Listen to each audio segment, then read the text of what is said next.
حضرت امام جعفر صادق رحمہ اللہ تعالی کی ملاقات ایک دہریے سے ہوئی جو وجود باری تعالی کا انکار کیا کرتا تھا۔ آپ رحمہ اللہ تعالی نے اس سے پوچھا کہ کیا تو کبھی سمندر میں کسی کشتی پر سوار ہوا ہے؟ اس نے کہا ہاں۔ آپ نے اس سے پوچھا کہ کیا کبھی سمندر میں تم نے کسی طوفان کا سامنا کیا ہے؟ اس نے کہا ہاں، کشتی ٹوٹ پھوٹ گئی، ملاح پانی میں ڈوب گیا اور سمندر کی لہروں نے مجھے کنارے تک پہنچا دیا۔ آپ نے فرمایا کہ جب تو کشتی پر بیٹھا تھا تو تیرا اعتبار ملاح پر تھا، جب ملاح ڈوب گیا تو تیرا اعتبار کشتی پر تھا، جب کشتی ٹوٹ گئی اور تو ایک تختے کے سہارے لہروں پر بہنے لگا تو تیرا اعتبار اس تختے پر تھا، جب وہ تختہ بھی تیرے ہاتھ سے چھوٹ گیا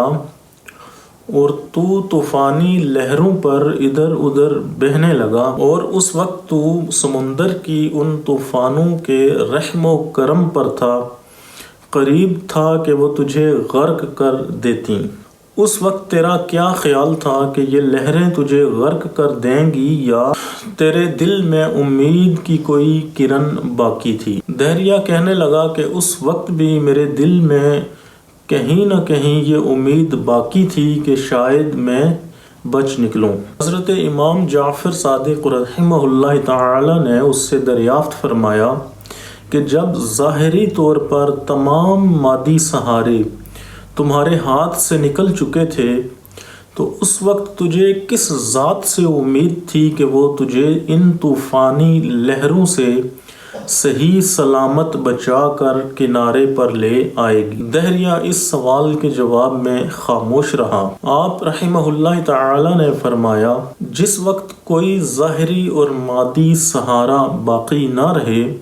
اور سلامتی کے سارے اسباب ایک ایک کر کے ہاتھ سے نکل جائیں تو اس وقت جس ذات پاک سے انسان کی امید قائم ہوتی ہے اور بیچارگی کے لامتناہی اندھیروں میں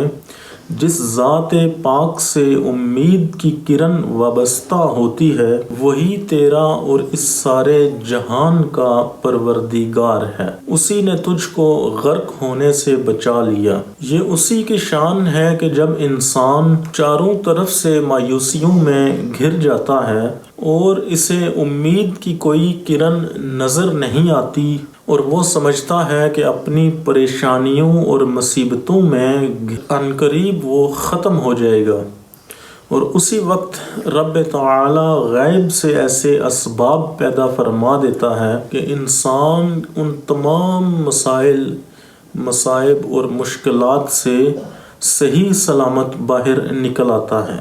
دہریے سے امام جعفر الصادق رحمہ اللہ تعالی کی اس گفتگو کو علامہ غلام رسول سعیدی رحمہ اللہ تعالی نے اپنی کتاب مقالات سعیدی میں نقل فرمایا ہے۔ یہ انسان کی فطرت ہے کہ جب وہ مصائب و آلام میں گرفتار ہوتا ہے اور اسے ظاہری طور پر کوئی سبب نظر نہیں آتا، اپنے بچاؤ کی کوئی ترکیب نظر نہیں آتی، تو وہ بے ساختہ اپنے پروردگار کو پکار اٹھتا ہے۔ بے ساختہ اس کی زبان پر خدا کا نام آ جاتا ہے، جیسا کہ قرآن پاک میں فرعون اور حضرت موسیٰ علیہ السلام کا قصہ مذکور ہے کہ فرعون جیسا شخص جس نے اپنی زندگی میں خدائی کا دعویٰ کر رکھا تھا، جب وہ سمندر میں غرق ہونے کو آیا تو بے ساختہ وہ پکار اٹھا کہ میں موسیٰ و ہارون کے رب پر ایمان لاتا ہوں۔ جب سمندر میں غرق ہوتے وقت اسے بھی کوئی ظاہری سبب نظر نہ آیا تو اس کا اعتبار بھی اس حقیقی خدا پر تھا جو اس تمام کائنات کا پیدا کرنے والا ہے۔